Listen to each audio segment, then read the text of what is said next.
Sekali lagi shalom Bapak Ibu dan Saudara semua. Selamat siang, apa kabar hari ini?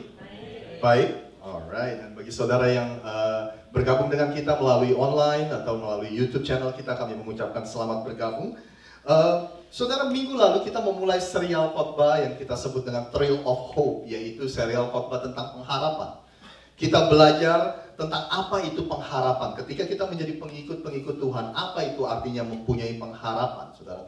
Dan kita melihat dan kita akan belajar terutama pengharapan-pengharapan yang ada hubungannya dengan cerita Natal, saudara. Jadi tanpa panjang lebar, tanpa mengulang terlalu banyak, saya ingin hanya secara singkat saja mengingatkan kepada setiap saudara apa yang kita bicarakan minggu lalu, saudara. Minggu lalu kita berkata there will be a moment in your life and in my life, ada saatnya di dalam perjalanan kehidupan kita, kehidupan rohani kita mengikuti Tuhan, bahwa ketika kita berdoa, ketika kita minta, ketika kita menunggu, tapi God seems so silent. Tuhan itu sangat diam dan Tuhan itu sepertinya tidak meresponi apa-apa. Akan ada saatnya. Kebanyakan dari kita pernah mengalami. Karena kemarin selama di live group atau di pertemuan kita tengah minggu, hampir semua dari kita pernah mengalami. Dan andai kata ada di antara saudara yang belum pernah mengalami itu, suatu saat saudara akan mengalami. Di mana saudara merasa bahwa Tuhan itu sepertinya diam, saudara. Tapi kita berkata minggu lalu, bahwa walaupun Tuhan terasa sangat diam, bukan berarti dia tidak ada, saudara. Just because God is silent doesn't mean that He is absent. Bukan karena Tuhan diam itu berarti bahwa Tuhan itu absen, saudara, atau tidak ada. Oleh sebab itu minggu lalu saya memberikan undangan kepada setiap dari kita. Maukah saudara dan saya bergabung dengan sekelompok orang-orang yang berbeda, dengan sekelompok orang-orang yang unik, saudara? Yaitu sekelompok orang-orang yang walaupun kita masih menunggu jawaban atas doa kita, tetapi kita nggak mau berhenti percaya. Kita nggak mau berhenti berharap kepada Tuhan. Kita nggak mau berhenti berdoa. Kita nggak mau berhenti melayani. Kita nggak mau berhenti memberi. Walaupun, sekali lagi, God seems so silent. Maukah Anda dan saudara dan saya menjadi orang-orang yang berbeda? Walaupun kita masih punya banyak sekali kebutuhan, tapi kita nggak akan mencari jalan pintas. Bahkan kita akan memegang terus standar-standar firman Tuhan, integritas kita dan nilai-nilai yang Tuhan sudah ajarkan dalam hidup kita.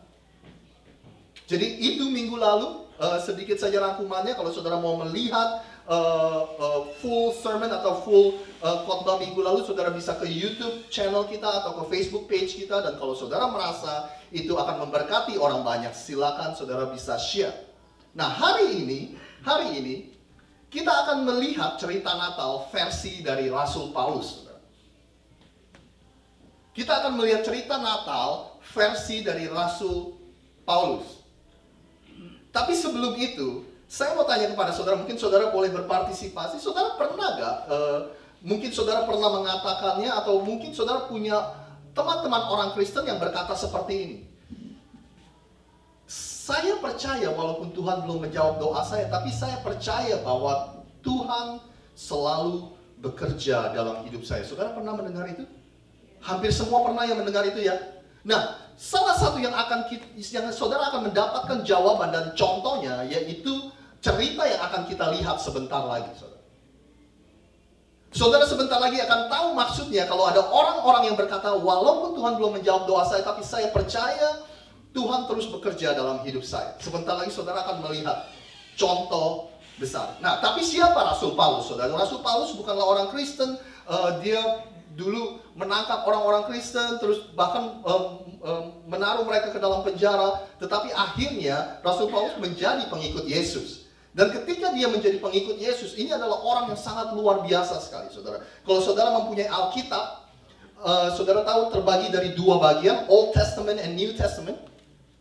Perjanjian Lama dan Perjanjian Baru. Perjanjian Baru Alkitab, saudara, 2/3-nya atau sekitar 70% dari Perjanjian Baru itu ditulis oleh seseorang yang bernama Rasul Paulus. Nah, dia mendapatkan informasi apa yang dia tulis ini, saudara, berdasarkan dari informasi yang dia dapat dari orang-orang di sekitarnya, yaitu saksi-saksi mata yang orang-orang yang hidup ketika zaman Yesus. Dengan kata lain, saksi mata tersebut ada ketika Yesus hidup. Saksi mata tersebut melihat ketika Yesus disalibkan, lalu Yesus mati selama 3 hari, dan dia bangkit di hari yang ke-3. Dan Rasul Paulus mendapatkan apa yang dia tulis itu berdasarkan dari saksi-saksi mata tersebut. Dan selain itu, Rasul Paulus juga mendapatkan informasi yang dia tulis ini dari murid-murid Yesus yang terdekat. Diperkirakan bahwa Rasul Paulus ini mengenal Petrus. Rasul Paulus mengenal secara pribadi siapa itu Andreas, Matius, dan Yakobus, saudara. Dan dia mungkin, ada banyak sekali ahli-ahli Alkitab berkata, bahkan Rasul Paulus pun kenal dengan ibu dari Yesus yang namanya Maria, saudara. Nah, saya hanya membayangkan sebentar, ketika Rasul Paulus ngobrol sama Petrus, terutama sama Maria, saudara. Iya kan? Maria, ceritain dong saatnya di mana Roh Kudus itu datang ke dalam kehidupan kamu dan berkata bahwa anak yang kamu kandung itu adalah the Savior of the world, juru selamat dunia ini. Maria, ceritain dong gimana sih cerita Natal yang orang-orang ketahui itu. Ya kan? Ketika Rasul Paulus bertemu dengan Petrus dan murid-murid Yesus, menurut kamu cerita Natal itu seperti apa? Dan mereka, jadi saudara bisa bayangkan sebentar Rasul Paulus. Saya nggak tahu apakah saya pengalaman hidup saya, saudara, waktu saya masih kecil, papa saya sering mengulang-ulang cerita dia. Bagaimana dia berasal dari sebuah desa, dia datang ke Jakarta, dia nggak punya apa-apa, dia mulai dari nol, dan akhirnya dia punya sekarang beberapa hal dalam hidupnya, akhirnya dia membangun keluarga dia dari nol, saudara. Dan setiap kali papa saya mulai bercerita itu, saya bilang, ceritanya diulang-ulang lagi. Tapi saat ini, ketika saya bertumbuh dewasa, saya mulai menghargai cerita-cerita itu. Nah, saudara juga bisa bayangkan yang Rasul Paulus alami pada saat itu.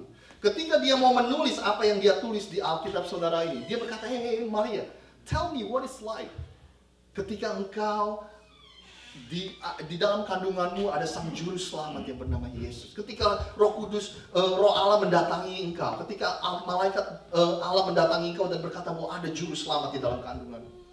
Dan akhirnya, saudara, ketika Rasul Paulus siap untuk menuliskan cerita Natal versinya dia, inilah yang dia tulis. Kita akan melihat satu ayat aja pada hari ini, saudara.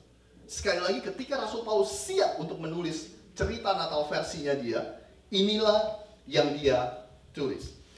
Tetapi ketika tiba waktunya, Allah mengutus anaknya yang dilahirkan oleh seorang perempuan. Tetapi ketika tiba waktunya, when the time is right, when the set time has fully come, in God's appointed time, ketika waktunya tepat, ketika Tuhan berkata bahwa oke, saatnya saya akan mengirimkan anaknya, lalu datanglah anaknya melalui kandungan seorang wanita. Kita bertanya, oke, Rasul Paulus, dari semua informasi yang kamu dapat dari Maria, dari murid-muridnya Yesus, jadi ini kesimpulan kamu. When the set time had fully come, ketika waktunya tiba, ketika waktunya Tuhan tiba, Ketika waktu Allah tiba, bukan waktu kita, tapi waktu Tuhan. Dengan kata lain, Paulus, maksud kamu itu, jadi selama ini Tuhan tuh sudah tahu kapan tepatnya dia akan mengirimkan anaknya, ya? Paulus, jadi selama ini Tuhan tuh sebenarnya udah lingkarin kalendernya. Dan dia tahu persis kapan untuk mengirimkan anaknya ke dunia ini. Ya, Rasul Paulus berkata seperti itu. Ketika tiba waktunya. Jadi selama ini bangsa pilihanmu, orang-orang pilihan Tuhan berpikir kapan janjimu akan dipenuhi, kapan janjimu akan digenapi, kapan engkau akan mengirimkan anakmu ke dunia ini. Mereka menunggu dari generasi ke generasi. But all along, Jesus knew exactly when He's gonna send His Son into this world. Dia tahu persis kapan waktunya yang tepat untuk mengirimkan anaknya. Nah, untuk beberapa menit ke depan, saya mau tanya kepada saudara, waktu saudara sekolah, berapa banyak dari Anda yang nggak suka pelajaran sejarah? Bagus, cuma dikit. Oke. Yang lainnya suka atau just nggak mau respon? Oke. Nah, siapa yang suka pelajaran sejarah? Oke, ada beberapa. Oke, saya ngomong sama yang suka nih kalau gitu. Enggak, saudara. Beberapa menit ke depan ini, kita akan bicarakan sedikit sejarah, saudara. Dan saya berjanji kepada setiap kita, kalau saudara di sini mengambil waktu untuk memperhatikan dan mendengarkan, saya berjanji it's gonna be worth it. Ini gak akan sia-sia. Saya berjanji saudara akan mendapatkan sesuatu dan saudara akan melihat betapa hebatnya Tuhan kita. Jadi walaupun saudara gak suka sejarah, just pretend, pura-pura aja suka dalam beberapa menit ke depan. Nah, seperti ini saudara. Saudara tahu sekali lagi Alkitab kita terbagi dari dua bagian. Ya kan? Perjanjian lama dan perjanjian baru. Bagi kita, di halaman terakhir dari perjanjian lama, yaitu buku Maleakhi, ketika kita flip satu halaman, itu kita udah sampai ke perjanjian baru. Ya kan?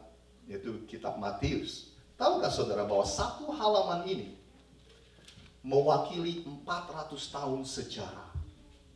Satu halaman ini mewakili 400 tahun sejarah. Sekali lagi saya berjanji, it will be worth of your time. Ini nggak akan menyia-nyiakan waktu saudara kalau saudara perhatikan ini. 400 tahun sejarah. Saya hanya kasih lihat timeline singkat kepada saudara. Saya tampilkan di sini. Seperti ini keadaan dunia. Saudara. Seperti saudara tahu keadaan dunia, kadang-kadang satu kerajaan datang menguasai dunia, lalu beberapa ratus tahun kemudian kerajaan berikutnya datang mengalahkan kerajaan tersebut dan menguasai dunia. Pada saat itu, inilah yang terjadi. Kerajaan Babel berkuasa di dunia ini. Lalu tidak lama kemudian kerajaan Persia datang mengalahkan kerajaan Babel. Akhirnya kerajaan Persia lah yang berkuasa di dunia ini.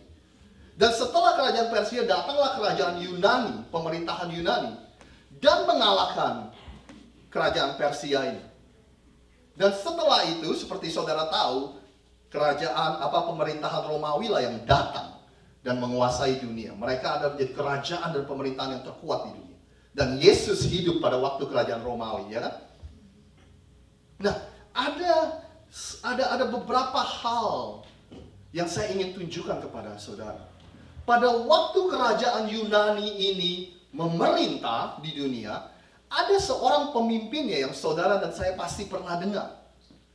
Saudara mungkin nggak mengetahui banyak, tapi at least namanya saudara pernah dengar. Yaitu seseorang yang bernama Alexander the Great. Pernah dengar, saudara? Alexander yang agung, saudara.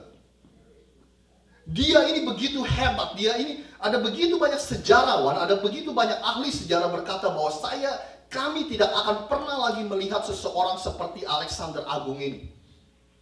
Karena dia adalah seorang panglima perang begitu hebat, dia adalah seorang pemimpin yang begitu hebat. Bahkan ada salah satu kalimat yang dikatakan oleh Alexander the Great ini, Alexander yang agung ini. Dia berkata seperti ini, I am depressed because there are no more world to conquer. Dia bilang, saya depresi karena semua yang ada di dunia ini saya sudah kalahkan, dia bilang gitu. Saking hebatnya dia. Tapi sehebat-hebatnya orang, kehidupannya ada di tangan Sang Pencipta. Diperkirakan Alexander the Great ini meninggal pada usia awal 30-an, saudara. Jadi sangat muda sekali. Nah, ketika Alexander the Great ini memerintah, dia membuat satu ketetapan yang begitu, yang mengubah dunia. Dia ingin semua orang berbicara dalam satu bahasa. He wants everybody to speak universal language. Dan he decided the language is going to be Koine Greek. Dia memutuskan bahwa bahasa yang harus kita pakai adalah bahasa Yunani sehari-hari. Ini adalah dialek bahasa Yunani sehari-hari. Jadi maksudnya adalah ketika dia menguasai dunia, dia ingin mempunyai satu bahasa yang dipakai semua orang. Sehingga ketika dia mencoba untuk berkomunikasi kepada orang-orang itu, dia mempunyai bahasa yang sama. Dan begitu juga ketika orang ingin berkomunikasi kepada Alexander ini, mereka akan menggunakan bahasa yang sama. Saudara masih bersama dengan saya? Masih? Oke. So, that's the first one. Bahasa Yunani. Setelah itu kerajaan Yunani diambil alih oleh kerajaan Romawi. Kerajaan Romawi lah yang berkuasa. Bahkan pada masa-masa kerajaan Romawi, bahasa yang tadi saya sebut dengan bahasa Yunani sehari-hari pun masih banyak dipakai. Masih banyak digunakan untuk menulis dokumentasi. Nah, pada kerajaan Romawi melakukan beberapa hal.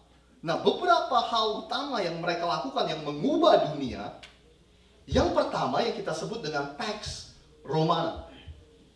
Roman peace. Apa ini, saudara? Ini adalah jaminan keamanan di mana orang-orang bisa berpergian dengan aman. Artinya, pemerintahan Romawi berjanji bahwa ketika orang berpergian, travel from one place to another place, they can feel safe. Mereka bisa merasa aman ketika mereka berpergian.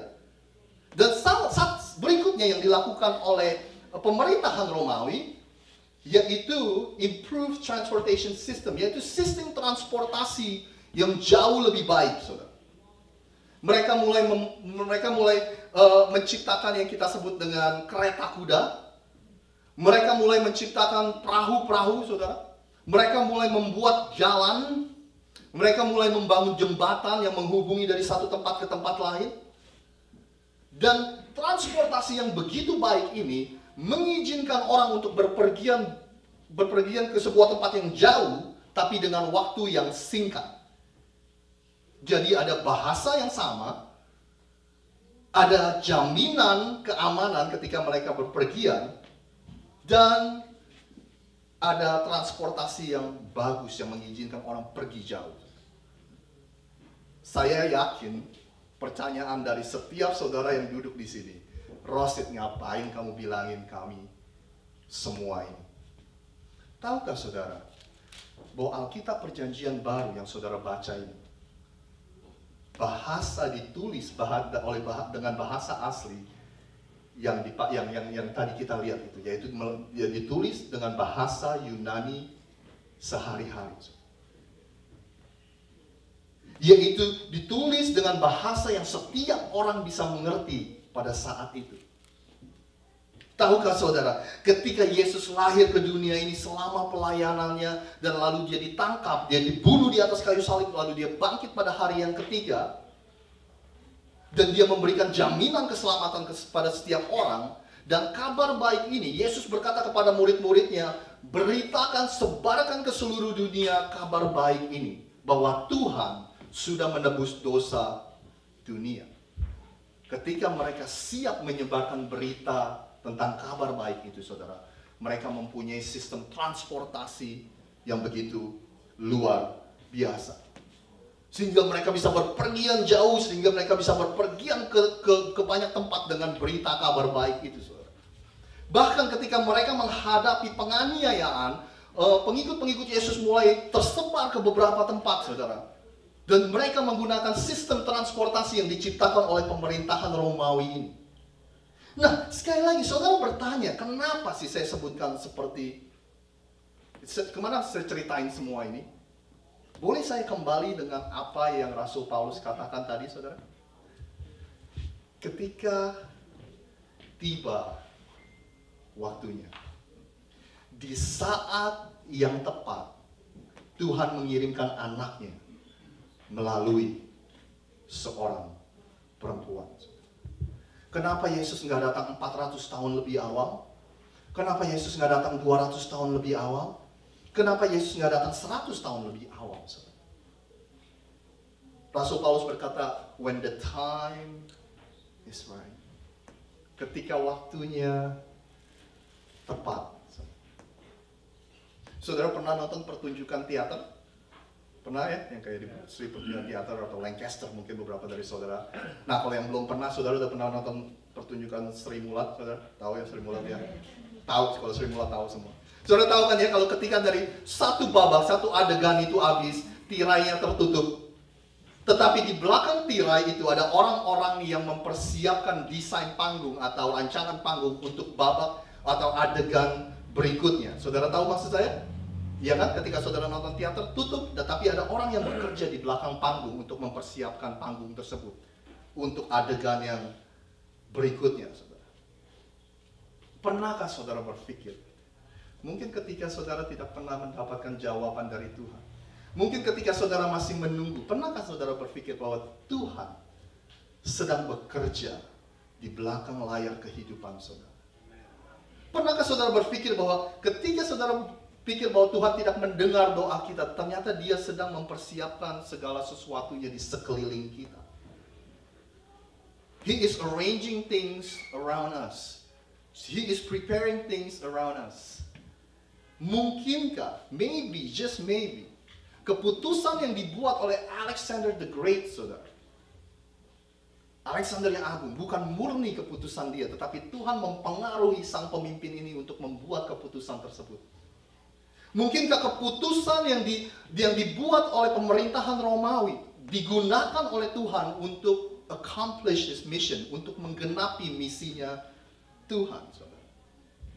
Seperti bangsa Israel yang berpikir Tuhan tidak memenuhi janjinya dan tidak meresponi dan tidak berkata apa-apa selama generasi ke generasi. Ternyata Tuhan sedang mempersiapkan segala sesuatunya. When the time is right. When the time is right. Seringkali kita berkata kan, aduh saya percaya bahwa Tuhan tidak terlalu cepat, Tuhan tidak terlalu lambat. His time is just right. Waktunya pasti tepat. Tapi kita nggak tahu kenapa. Dan inilah salah satu bukti besar. When the time is right, ketika waktunya tepat, Tuhan mengirimkan anaknya ke dalam dunia ini. Semua dalam kendalinya. Semua dalam pegangan tangannya. Semua dalam waktunya Tuhan, saudara. In God's appointed time. Sekali lagi. Ketika dia diam, when he is silent, it doesn't mean that he is absent. Ketika dia diam, bukan berarti dia tidak bekerja, saudara. Ketika dia diam, bukan berarti Tuhan tidak melakukan apa-apa. Pertanyaan yang sama yang saya tanya minggu lalu, saya akan tanya lagi. Do you trust God? Percayakah saudara dengan Tuhan? Percayakah saudara dengan waktunya Tuhan? Dengan segala keinginan kita, dengan segala impian kita, percayakah kita dengan waktunya Tuhan? Percayakah kita ketika kita belum mendapatkan apa yang kita inginkan, percayakah kita bahwa kita berjanji nggak akan mengambil jalan pintas, tapi kita percaya when the time is right, ketika waktu Tuhan tiba, Saudara, bulan September 2001, 2 minggu setelah apa yang terjadi pada negara ini, saudara, di 9/11 di WTC, saya pada waktu itu kuliah tahun kedua di sebuah state yang namanya Missouri, saudara, dan saya mendapatkan telepon dari keluarga saya. Kakak saya yang telepon, dia berkata seperti ini, kayaknya saya tahu kamu baru mulai semester ini, tapi kayaknya lebih baik kamu drop dulu semua kelasnya, terus kembali lagi ke Indonesia, kembali dulu ke Indonesia, spend some time with us, the family, dia bilang gitu. Karena ternyata kami baru mendapat berita bahwa ayah saya kena diagnose dengan kanker hati, kanker liver. Dan dokter berkata bahwa dia hanya punya beberapa saat untuk hidup. Ya, akhirnya saya memutuskan untuk drop semua kelas saya dan pulang. Sekali lagi itu September 2001 dan Januari 2 setelah kita merayakan tahun baru, Januari 2, 2002, papa saya meninggal. That's it, just for 3 months. Pada 3 bulan itu, saudara, itu adalah masa-masa yang sangat sulit sekali. Kami mendapat banyak sekali dukungan dari teman, dari saudara-saudara, bahkan kami mendapat banyak dukungan sekali dana dari saudara-saudara kami. Lalu juga ada banyak dari mereka yang datang ke rumah, kita bolak-balik dari rumah ke rumah sakit. Ada banyak dari mereka yang datang membawa pastor, membawa pendeta, bantu doain dan segala macam. Pada saat itu kami bukanlah keluarga Kristen. Pada saat itu saya, kalau saya boleh jujur dan transparan dengan saudara, I didn't care much about God. Saya nggak pernah berpikir banyak tentang Tuhan. Saya nggak pernah berpikir banyak tentang kepercayaan saya. Udah, pokoknya I didn't think much about faith tentang iman, saudara. Ya kan? But for the first time, untuk pertama kali, saya berharap bahwa Tuhan itu ada, saudara. For the first time in my life, I hope that God is real. Tuhan itu nyata. Dan kalau Tuhan nyata, Tuhan pasti mendengar doa saya dan keluarga saya untuk sembuhin papa saya. Tapi seperti yang saudara tahu, 3 bulan berlalu dia meninggal, saudara. Akhirnya saya kembali ke sini, melanjutkan kuliah saya dari tahun 2002 dan saya lulus tahun 2005. Selama 3 tahun itu adalah, saya boleh bilang, that's just the darkest moment in my life. Itu adalah masa-masa yang paling gelap dalam hidup saya. Saya menjadi seorang pribadi yang marah, yang why did you do this to us, Tuhan, kenapa engkau lakukan ini? Saya menjadi pribadi yang bingung, ya. Saya jadi pribadi yang nggak punya tujuan hidup. Dan saya berpikir seperti ini, if life is so short, why even bother? Kalau waktu hidup kita begitu singkat, ngapain kita merencanakan ini dan itu, ini dan itu? Saya berpikir seperti itu. Dan ini mungkin cerita yang saudara pernah dengar sebelumnya. Tahun 2005, saudara, setelah saya lulus kuliah, ada seorang teman saya, teman SMP saya, yang kebetulan pada saat itu tinggal di Philadelphia ini. Dia berkata kepada saya, hey, kamu udah lulus. Come on, datang, pindah aja ke Philadelphia. Kotanya lebih besar dari tempat kamu di sana. Kesempatan untuk mendapatkan pekerjaan lebih banyak di sini, ya kan, pindah. Dan juga kalau kamu belum mempunyai uang untuk bayar apartemen, bayar sewa, tinggal sama saya dulu, nanti setelah kamu dapat kerja kita bicarakan lagi, dia bilang gitu. Wow.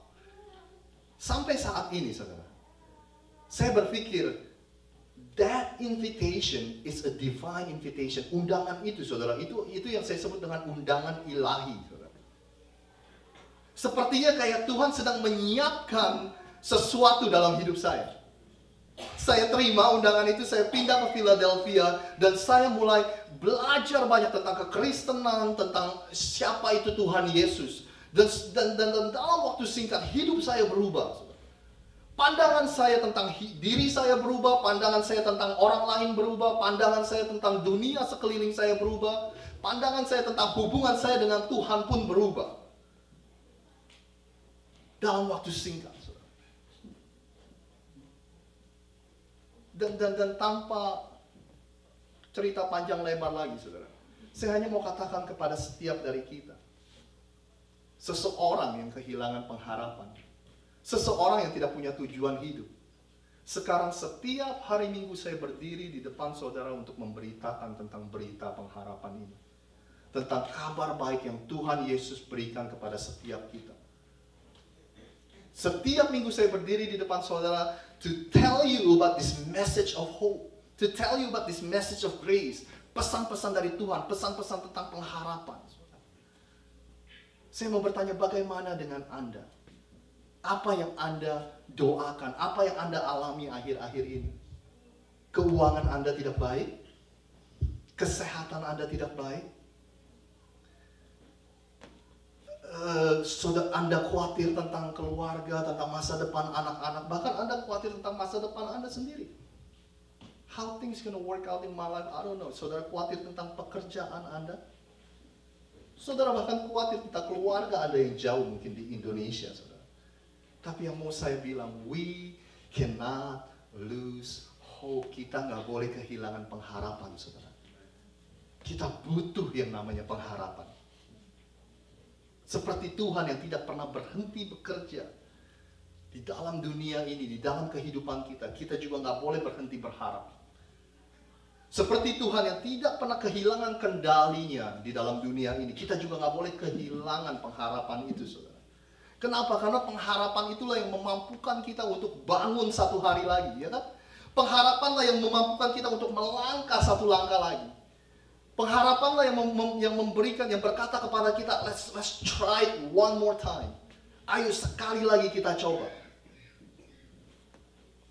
Pengharapanlah yang membuat saudara bangun di pagi hari, okay, I'm gonna try it one more time. Saya akan mencoba lagi, saya akan melangkah satu langkah lagi, saudara.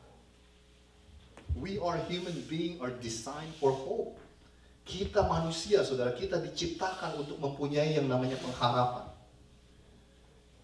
Jiwa kita, jiwa Anda, jiwa saya, we cannot live well without believing in the future. Jiwa kita tidak bisa hidup tanpa kita percaya akan hari esok, saudara. Kita harus selalu mempunyai yang namanya kepercayaan, pengharapan akan hari esok. Our souls needs hope, like our body needs water. Jiwa kita membutuhkan pengharapan seperti tubuh ini membutuhkan air, saudara. Ada panggilan dalam hidup saudara. Ada misi Tuhan dalam hidup saudara. Ada panggilan Tuhan dalam hidup saudara. Ada tujuan yang Tuhan sudah tetapkan dalam hidup saudara. Ada pengharapan dalam hidup saudara. Ada masa depan yang Tuhan sudah sediakan untuk hidup setiap dari kita. Sebelum pulang saya akan bacakan satu ayat lagi, saudara. Boleh saya undang semua untuk bangkit berdiri?